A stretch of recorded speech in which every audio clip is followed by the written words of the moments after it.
Bienvenidos a De Mente Abierta, un podcast para amantes del misterio y el crimen verdadero.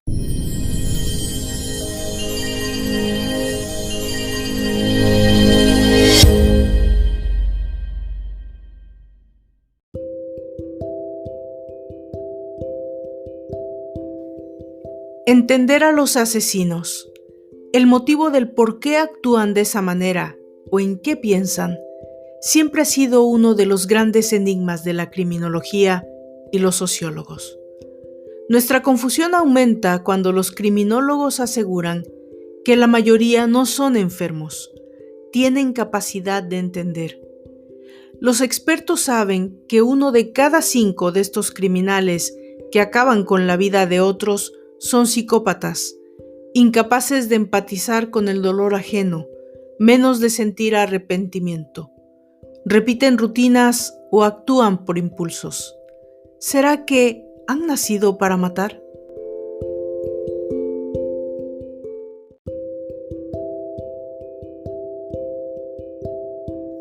Existe un gen de la violencia. Así lo confirma el investigador estadounidense Adrian Reine, toda una institución en el estudio de las psicopatías. En uno de sus libros, Anatomía de la Violencia, habla de un gen responsable de la producción de una hormona que regula los neurotransmisores implicados en el control de los impulsos. Los individuos que carecen de este gen tendrían una predisposición a la violencia, aunque eso no significa que se conviertan en futuros asesinos, advierte Reine. Lo que nos lleva a pensar que es nuestro estilo de vida, el modo de educar, las normas de sociedades cada vez más deshumanizadas, las que pueden propiciar las condiciones mínimas para que un ser humano mate. El criminólogo Alberto Pintado, en cambio, opina que los asesinos en serie no nacen, sino que se hacen, bajo las condiciones sociales y familiares que los rodean durante la infancia, etapa fundamental para el desarrollo de la personalidad. La acción delictiva de los asesinos en serie viene acompañada por una deficiente socialización en la edad infantil. En este sentido, cuando estos sujetos son niños, suelen vivir situaciones de elevada negatividad para una persona de tan corta edad. Suelen tener padres con problemas con el alcohol y las drogas, los cuales hacen responsables a sus hijos de todos los problemas que tienen. Pueden ser abandonados, pueden sufrir malos tratos, tanto físicos como psicológicos, de forma reiterada en el tiempo y con una dureza extrema por parte de sus seres cercanos. En ese sentido, considera que los asesinos en serie se hacen, no nacen. Esta opinión del profesor de criminología de la Universidad de Murcia parece confirmarse con el hecho de que Estados Unidos es el país del mundo en el que se concentra el 70% de los asesinatos en serie, según un reciente estudio realizado por la Universidad de Florida, y no es por una cuestión genética. Una sociedad alienada, supercompetitiva, con un ideal generalizado de ser rico que se antoja demasiado imposible, parecen ser los ingredientes de un cóctel que transforma a los hombres en monstruos. Beatriz de Vicente, abogada y experta en criminología, no cree que Estados Unidos sea la meca de los asesinos en serie por la gran cantidad de casos. En Rusia, toda África o China, donde estima que se concentren más, aunque ocultos, por la falta de información. De Vicente, sin embargo, coincide que en el mundo anglosajón confluyen 2 factores que favorecen la criminalidad, como son una educación puritana y represora con la sexualidad y una exaltación de la violencia, permisos para armas para la población, justificación de las armas contra los enemigos, etc. Adoración por los asesinos en serie. Hay clubs de fans, negocios de venta de objetos personales, guiones de cine, libros, series de televisión, etc. Así como la necesidad de ser popular y obtener reconocimiento del entorno social, lo que mueve a muchos a actuar en busca de fama y a otros a buscar la satisfacción de una sexualidad reprimida por vías aberrantes.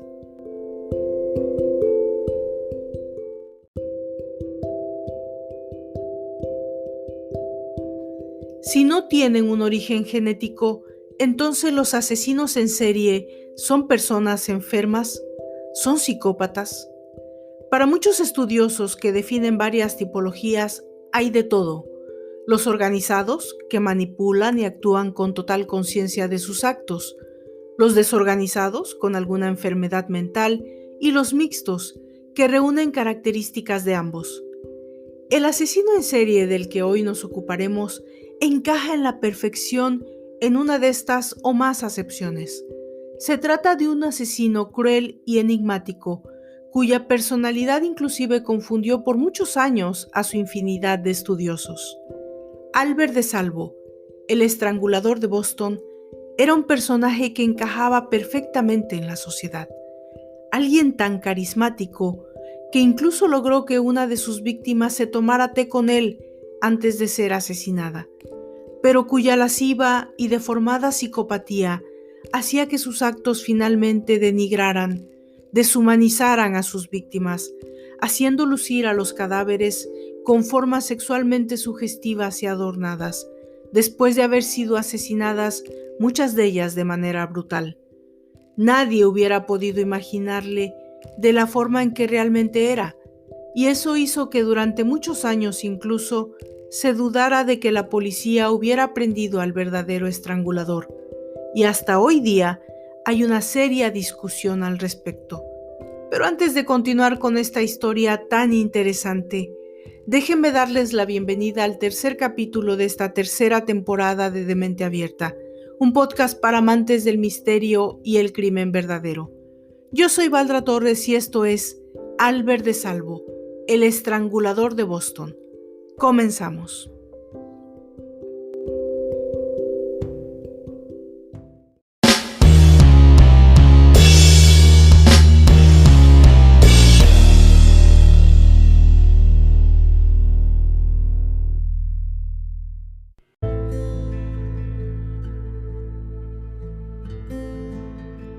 Albert DeSalvo nació en 1931 en un barrio pobre del este de Boston. Vivió su niñez en una zona de protección oficial, o sea, edificios donde el gobierno da cobijo a familias pobres. Sin embargo, a pesar de lo precario de su situación, los estudiosos de su vida confirman que Albert era un niño simpático y amable. Era respetuoso con los mayores y a todas luces un chico obediente. La familia era numerosa, eran 6 hermanos y hermanas. El padre era alcohólico y una persona, por decirlo menos, de actitudes bruscas. Era misógino y golpeador. Solía sacar a su propia esposa del dormitorio para tener relaciones con prostitutas. Le mostró al pequeño Albert cómo entrar a robar a casas cuando tenía 6 años. Y por supuesto, se encargó de que se iniciara sexualmente a los 7.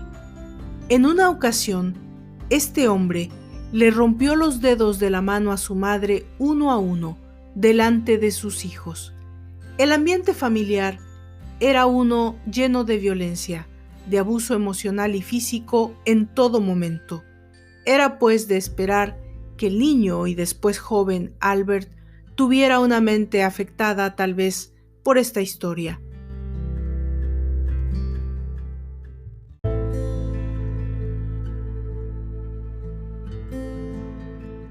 El 14 de junio de 1962, Anna Slesser, quien vivía en un pequeño departamento de la calle Gainsborough, en Boston, después de darse un baño, esperaba a su hijo para cenar y más tarde asistir a una ceremonia religiosa, cuando alguien llamó a su puerta.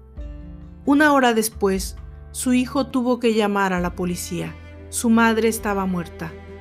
Ana había sido asesinada. Estaba tirada en la cocina, justo al lado del baño, con las piernas y los brazos extendidos. La bañera estaba llena hasta el tope. La sangre que cubría los mechones de su pelo se extendía hasta el baño, lo cual indicaba que había sido arrastrada desde ahí hasta donde fue encontrada. Tenía el cable de la ducha atado alrededor del cuello, pero no había sido asesinada con el mismo. La autopsia reveló que había sido estrangulada con las manos. El cordón simplemente había sido un motivo decorativo, añadido después de ser asesinada. No había signos de pelea, ni de que la puerta había sido forzada. La policía clasificó el asesinato de Anna Slesser como un allanamiento. La pregunta era, ¿cómo había entrado el asesino?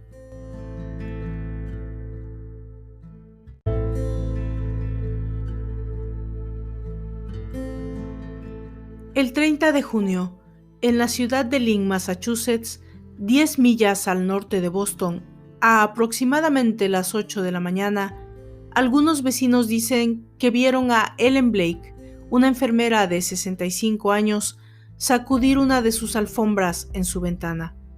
2 días después, cuando esos mismos vecinos llamaron a su puerta sin recibir contestación, su cuerpo era descubierto.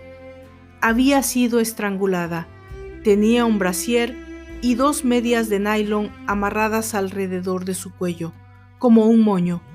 Igual que Anna Slesser, había sido molestada sexualmente y dejada en una posición obscena. Igual, no hay evidencia de que alguien haya forzado una entrada a su apartamento. Con 9 horas de diferencia entre el tiempo determinado en que Ellen había sido asesinada, otra anciana era asesinada en Boston.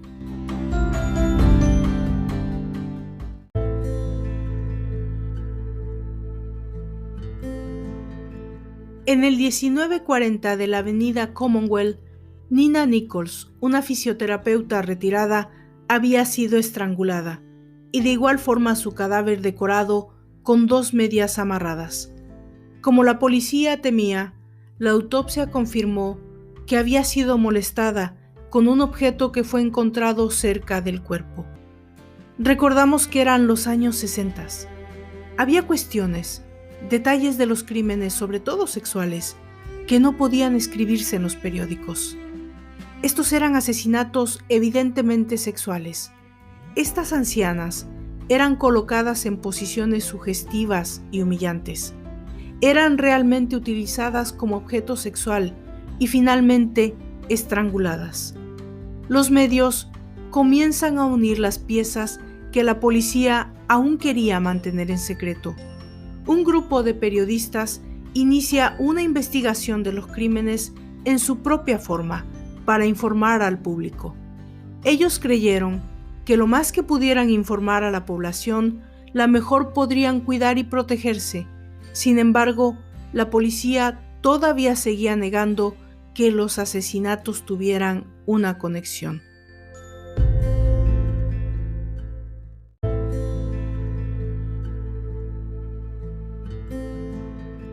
Fue la periodista Loretta McLaughlin quien por primera vez le nombró el estrangulador de Boston, y entonces la ciudad entró en histeria.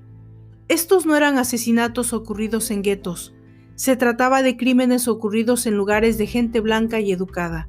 Era, por supuesto, una situación en la que nadie se sentía a salvo. Todos en Boston le temían al estrangulador. El verano de 1962 en Boston estaba por terminar, pero la ola de asesinatos apenas comenzaba. El 21 de agosto de 1962, Ida Irga, de 75 años, es encontrada. Llevaba 3 días muerta. El cadáver había sido colocado de la forma más grotesca. Sus piernas estaban apoyadas en los peldaños de 2 sillas separadas por 5 pies, con una lámpara encendida colocada entre ellas. ¿Qué carajos pasaba por la mente de este psicópata? Su depravación comenzaba a escalar, y también el miedo de la población. Y sin embargo, la policía parecía no avanzar 1 milímetro en la investigación. El Departamento de Policía de Boston comenzaba a tener una presión sin precedentes.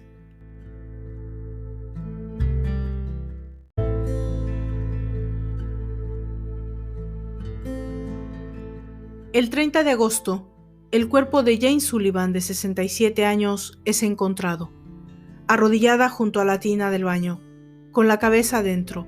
igualmente estrangulada y su cuello decorado con 2 medias amarradas. Nada robado y no muestra de haber forzado la entrada. La búsqueda de sospechosos se intensifica. Inclusive Jarvis Slesser, el hijo de la primera víctima, fue catalogado como sospechoso. Al parecer, su comportamiento acerca de la muerte de su madre habría sido algo sospechosa. La policía estaba llegando a un punto de la desesperación.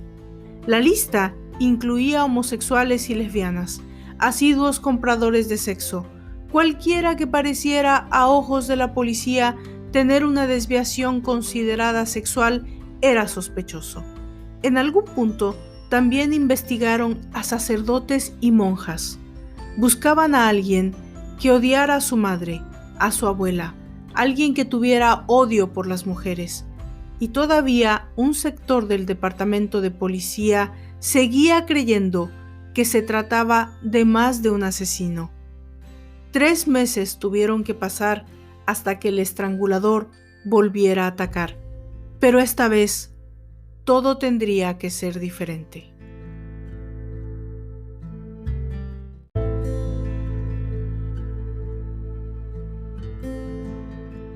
El 5 de diciembre de 1962, en el 315 de la avenida Huntington, en Boston, después de haber tomado su lunch, la joven de 20 años, estudiante de medicina, Sophie Clark, había comenzado a escribir una carta a su novio, que se encontraba fuera de la ciudad, cuando alguien llamó a su puerta.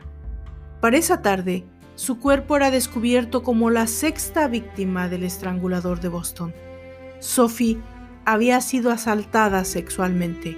El escenario, aún fresco, mostraba que había habido mucha violencia. Sus lentes habían sido quebrados. Su boca estaba tapada con un trapo.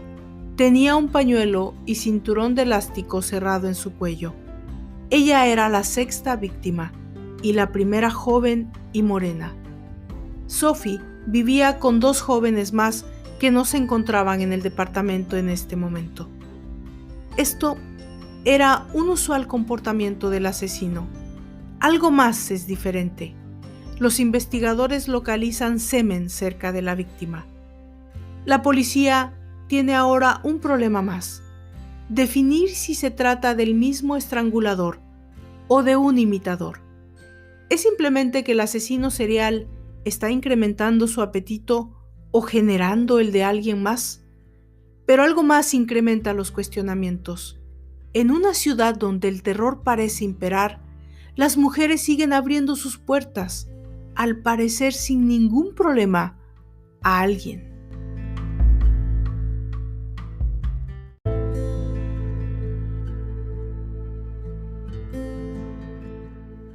El 31 de diciembre de 1962, en el vecindario de Fenwick, en Begbie, Boston, Patricia Bissett, de 23 años, es encontrada muerta en su apartamento. Fotos de la investigación muestran que al parecer se tomó un té con su visitante solo antes de ser asesinada. De nueva cuenta, al principio, la policía cree que se trata de un imitador. La policía parecía querer aferrarse a esa posibilidad, debido a que la autopsia reporta que ella tenía un mes de embarazo y al momento de su muerte parecía tener un romance con su jefe, quien precisamente fue quien encontró el cadáver.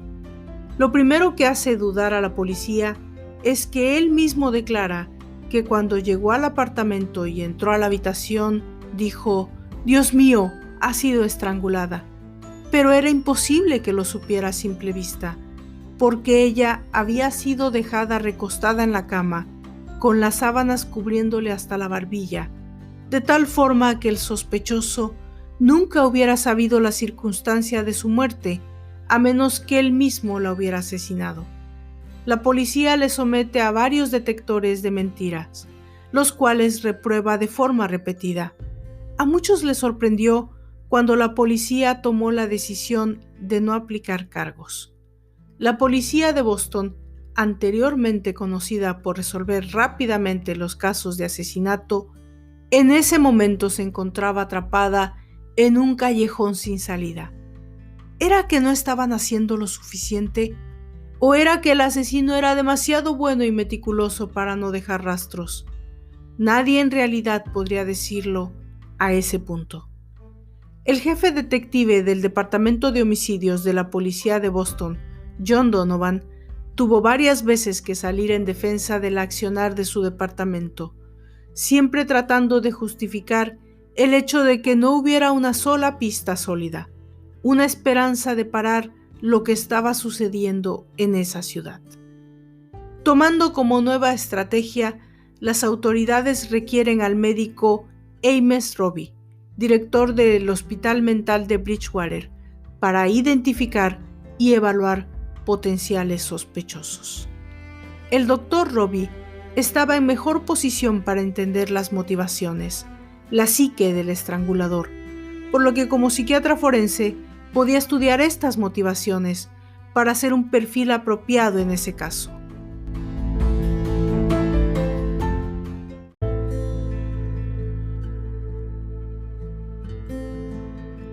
El 8 de mayo de 1963, en el 4 de University Road en Cambridge, Massachusetts, la víctima número 8. Por primera vez, la escena del crimen es sangrienta. Beverly Sammons fue apuñalada 21 veces con un cuchillo de su propia cocina.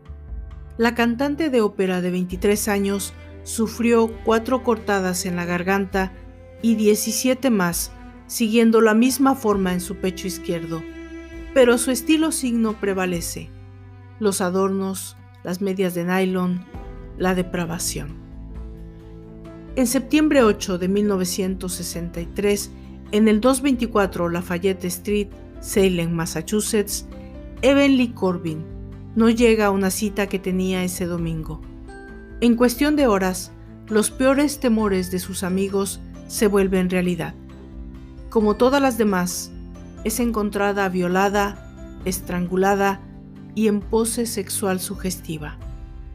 9 mujeres asesinadas, violadas, colocadas en grotescas formas, mujeres objeto, deshumanizadas, en solo poco más de un año.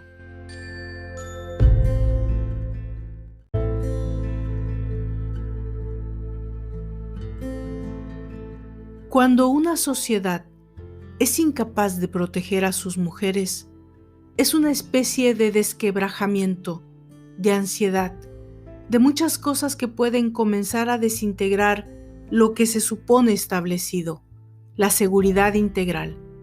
Cualquiera que hiciera esto, cualquiera fuera quien estuviera cometiendo estos crímenes, era muy bueno en entrar a las casas sin mayor problema y alejarse de los lugares sin dejar huellas, pistas, evidencia.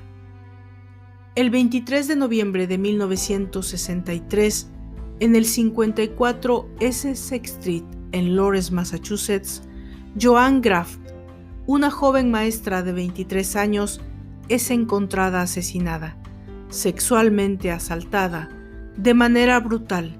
Su leotardo negro había sido ceñido a su cuello, su cuerpo colocado frente a la puerta, como un maniquí de bienvenida. El familiar sentimiento de horror se hace cada vez más evidente. El Departamento de Policía de Boston a este punto se encontraba bajo una presión increíble, no solo por la población, pero por las mismas autoridades, por los políticos, los empresarios, y no solo en forma local, pero ya internacional. Esta situación cada vez se volvía más increíble. La policía de Boston estaba siendo literalmente humillada.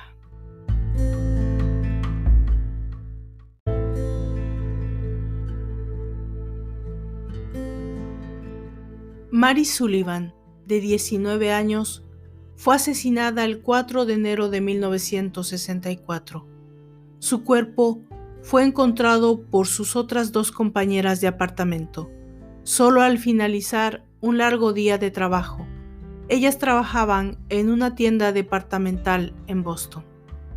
Era una tarde muy fría, y cuando ellas llegaron al departamento, la luz de la cocina estaba prendida, pero la luz de la habitación apagada. Pudieron ver la silueta de Mary, como si se encontrara sentada en la cama. Ellas creyeron que simplemente se había quedado dormida. Cuando la llamaron por su nombre, ella no contestó. El miedo de pronto se apoderó de las chicas, pero una de ellas tuvo el valor de entrar a la habitación y encender la luz. Y es cuando el horror se hizo presente. Mary había sido estrangulada con 3 ligaduras, 2 bufandas y una media de nylon, decorando su cuello. Ella había sido sexualmente atacada con el palo de una escoba. El mango de ese palo estaba aún colocado en su cuerpo. Y para finalizar, como si no fuera suficiente, el asesino dejó una macabra señal con sentido del humor. Una carta de feliz año nuevo colocado cerca de su pie izquierdo.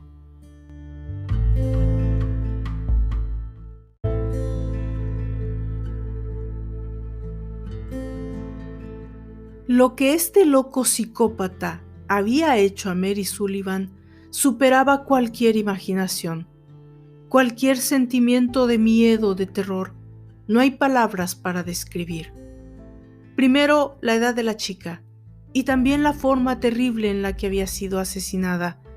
Esto ya había rebasado los límites. Había un maníaco que parecía no tener intenciones de parar.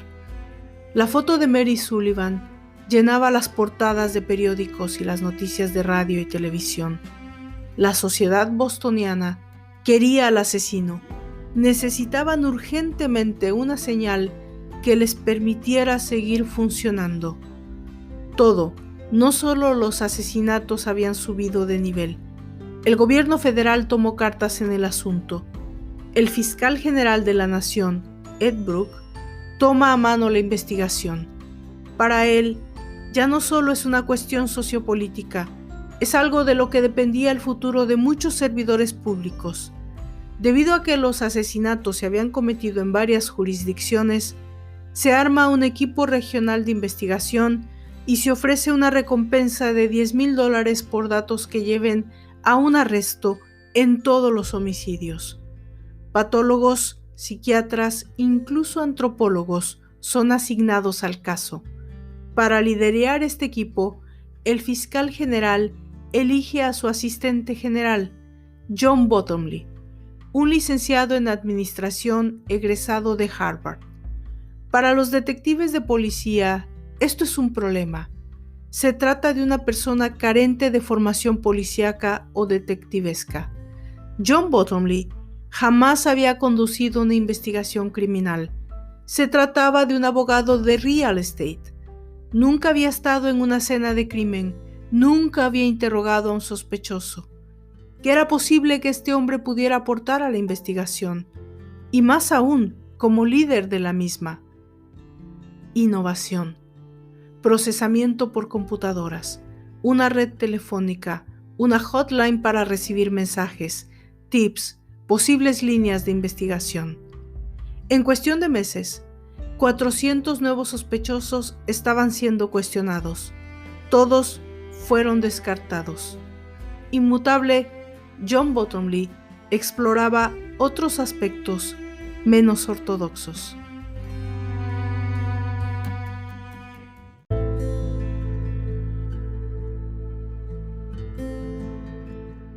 Se contrató a un vidente de nombre Peter Hurkos. A Peter se le dio acceso a las escenas de los asesinatos. De esta forma podría, según ellos, tener algún tipo de premonición o visión. Hurkos guía la investigación hacia un individuo conocido por la policía, pero después de unos días de investigación es descartado como sospechoso. Los días siguen su curso y, al parecer, el estrangulador se había tomado un tiempo de descanso. ¿Era tal vez que se encontraba fuera de la ciudad? ¿Enfermo? ¿Muerto? La investigación seguía su curso. Tal vez los bostonianos deseaban creer que la pesadilla había terminado, pero mientras no hubiera un arresto, no habría forma de que en Nueva Inglaterra se respirara tranquilidad. El 27 de octubre de 1964, una mujer de Cambridge describe a un hombre que la había atacado sexualmente y su uniforme de trabajo. Se le conoce como el hombre verde por el color de su ropa. Se hace una descripción del sospechoso y alguien resulta señalado. Un trabajador de la compañía de luz de 33 años, Albert DeSalvo, quien a ese punto vivía en un suburbio de Malden. Su historia incluía algunas ofensas menores, entradas a casa sin autorización y violaciones. Más tarde habría sido arrestado por conducta lasciva y agresión sexual. Albert había comenzado como voyerista y exhibicionista. Había progresado rápido a una especie de estafador. Se dedicaba a tocar puertas ofreciendo trabajo para agencias de modelos. Usaba algo tan sencillo como una cinta para medir y elegía jóvenes para mentirles y ganarse su confianza. La forma en que Albert trataba de engañar a las mujeres y la señal de depravación de sus acciones hicieron que la policía lo observara de cerca. Lo envían a un hospital mental de Bridgewater para observación. Allí, el psiquiatra Amos Robin hace notorio su carácter narcisista, pero también denota algo más que la personalidad ególatra de Albert DeSalvo. Una de sus víctimas declaró que después de haberla violado, se había arrepentido. Albert llama la atención del equipo de búsqueda del estrangulador y se vuelve un potencial sospechoso. La llamada de una enfermera, que hasta este día es anónima, acerca a la señal. Ella le dice a la policía: un hombre me ha violado y creo por su comportamiento que se trata del estrangulador. La investigación acerca a la policía cada vez más a Albert DeSalvo. Cuando la policía entrevista a su psiquiatra, este muestra poca sorpresa con la idea de que Albert sea el estrangulador de Boston, pero aún así tiene sus dudas.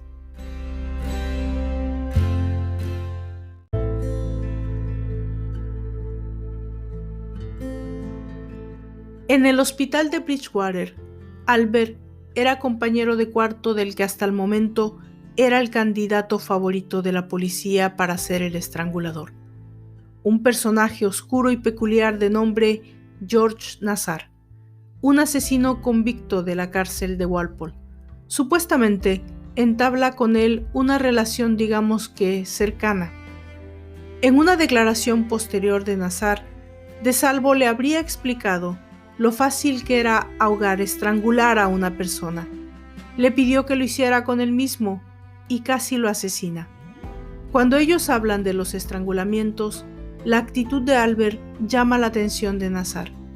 George lleva esto a la atención de su propio abogado, que era nadie más ni nadie menos que el afamado abogado de nombre F. Lee Bailey. Cuando este abogado llega a una cita con su cliente George Nassar, cuando le habla de Albert, Bailey pide hablar con DeSalvo inmediatamente.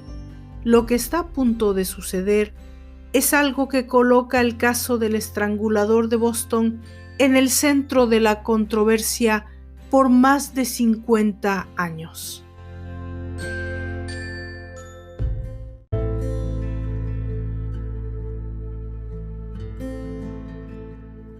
Albert sabía que los cargos en su contra eran suficientes para estar por muchos años, si no el resto de su vida en la cárcel. Lo que entre este abogado y DeSalvo se acordó en ese momento no puede saberse con exactitud, pero con la idea de que Albert no tenía nada más que perder, en marzo de 1965, el abogado F. Lee Bailey se sienta con Albert DeSalvo para hablar del caso en su contra por los crímenes del famoso violador de verde. Pero la entrevista pronto escala en un caso todavía más grande. F. Lee Bailey, sin tomar en cuenta al equipo de tareas del estrangulador, se dirige directamente a la oficina de policía, los investigadores iniciales. Les dice: creo que sé quién es su estrangulador. Denme información, datos que solo el asesino pueda conocer y voy a confirmarlo. Ellos lo hicieron. Esto parecía más que una prioridad de seguridad nacional, una especie de competencia de quién atrapaba primero al estrangulador de Boston. Por supuesto, la policía estaba necesitada, urgida de un cierre, incluso emocional. El abogado se armó con un cuestionario de solo 5 preguntas, cuya respuesta ni él mismo sabía. Albert las contestó correctamente. Lo que Bailey hizo más tarde fue llegar al departamento de policía con una cinta de audio, con la voz distorsionada de Albert confesando los asesinatos. La policía no tenía forma de cambiar el hecho de que todos creyeran que ya estaba. Tenían al estrangulador de Boston. George Nassar creyó a este punto que podía cobrar la recompensa de $10,000 que el equipo de tareas había ofrecido por cada uno de los asesinatos. Hubo muchos mensajes entre el abogado y Nassar en los que se refería a la recompensa de más de $100,000 que seguramente recibiría por la información que había proporcionado. Esto obviamente comenzó a generar sospechas. La policía pronto se encuentra con un problema mayor.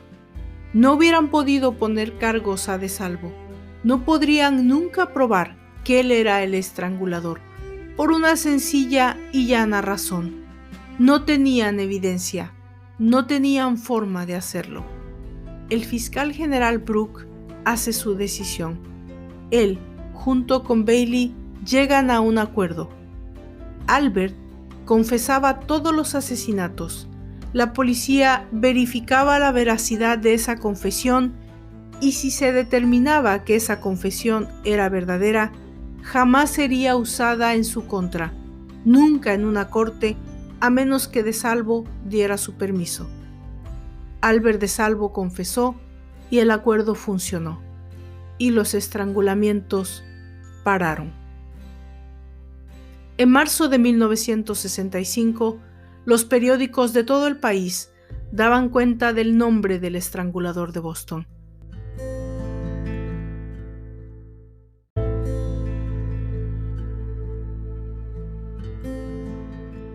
Alguna vez dijo Albert DeSalvo: «Puedo estar comiendo en la mesa de la cocina con mi familia, levantarme en un momento y decir, ahora vuelvo, salir, violar, estrangular a alguien y regresar 5 minutos después y seguir comiendo». Pero fuera de esa confesión y la lista de récords de todo lo que DeSalvo había confesado, a la policía, la opinión pública necesitaba saber más. ¿Quién era Albert DeSalvo? Se trataba de un hombre con una apariencia completamente contraria a lo que cualquiera pudiera esperar de cómo luce un asesino. Se trataba, a todas luces, de un hombre de apariencia agradable, amable, simpático. Su esposa e hijos le amaban. Pero, ¿qué había sucedido en su infancia? ¿Qué podría haber causado ese detonador? ¿Dónde había estado el error? La clave del misterio que ahora era Albert DeSalvo. Cuando el abogado F. Lee Bailey hace que Albert sea revisado por un psiquiatra, este determina la doble personalidad de Albert, lo que a la postre es conocido como trastorno de personalidad múltiple. En una de las sesiones, se documenta la historia de que una de las hijas de Albert nació con una deformidad en las piernas. Era trabajo de él hacerle terapia todos los días y forzar las piernitas de la bebé. Cuando él le preguntó al doctor si eso lastimaba a su hija, el médico le contestó: «A veces tienes que ocasionar dolor en las personas para poder ayudarlas».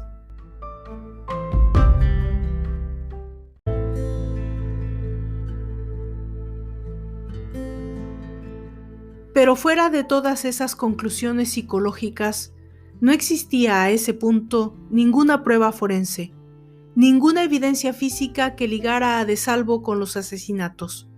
Los detractores de la historia de Albert tenían buenos puntos a favor.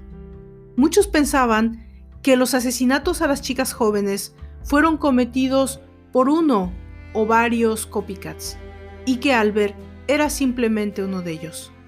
Por otro lado, estaban los que creían que era imposible que hubiera más de un estrangulador con ese nivel de depravación, de sadismo. Los asesinatos habían sido únicos.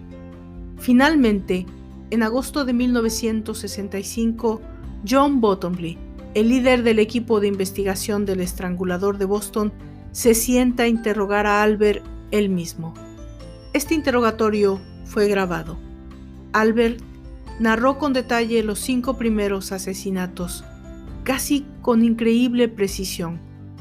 Cuando llegó el momento de hablar sobre el sexto, el asesinato de Sophie Clark, la joven estudiante de color asesinada el 5 de diciembre de 1962, era importante para la policía porque se trataba del primer asesinato de una chica joven, el primero en romper su propio perfil de víctimas.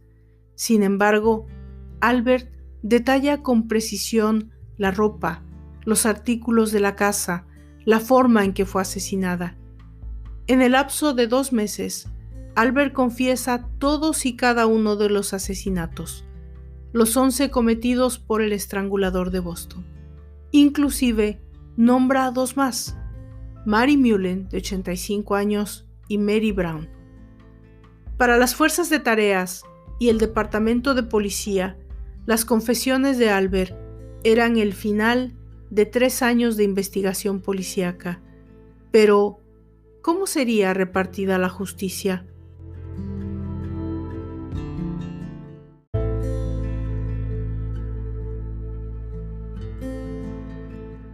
El acuerdo al que habían llegado era que ninguna de esas confesiones sería nunca utilizada en un caso relacionado con el estrangulador de Boston, de manera que la única forma de llevar a DeSalvo a la justicia era juzgarlo por los 4 cargos de violación que tenían sobre él en el caso del hombre de verde.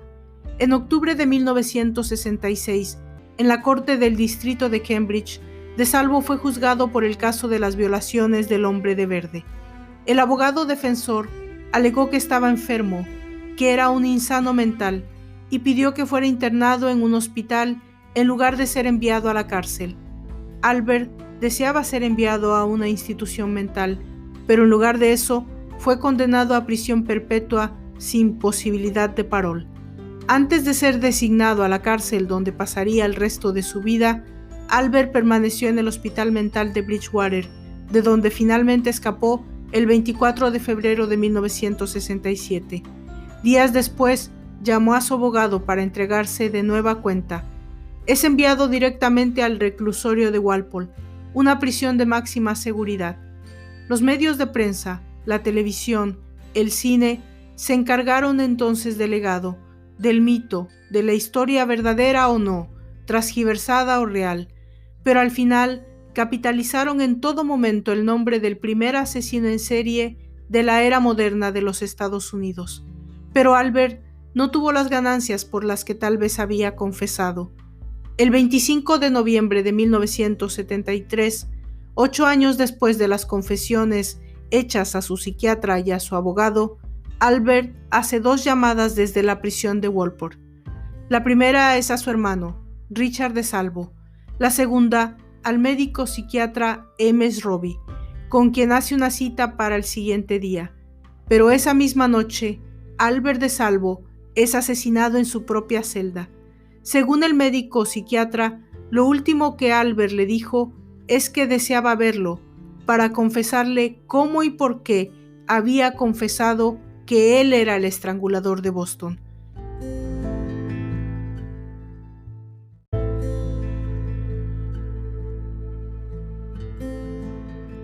Algunos creen que DeSalvo fue atacado por Vincent Fleming, un interno vendedor de droga que tenía conexiones con la mafia.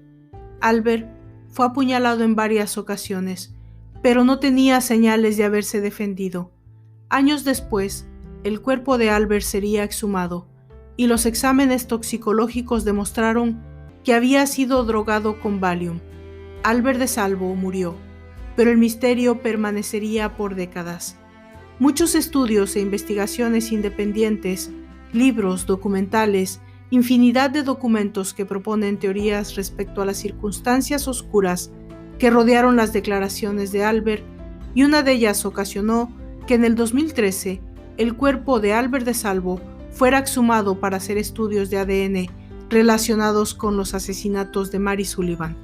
La conclusión cerró una de las dudas más prevalecientes.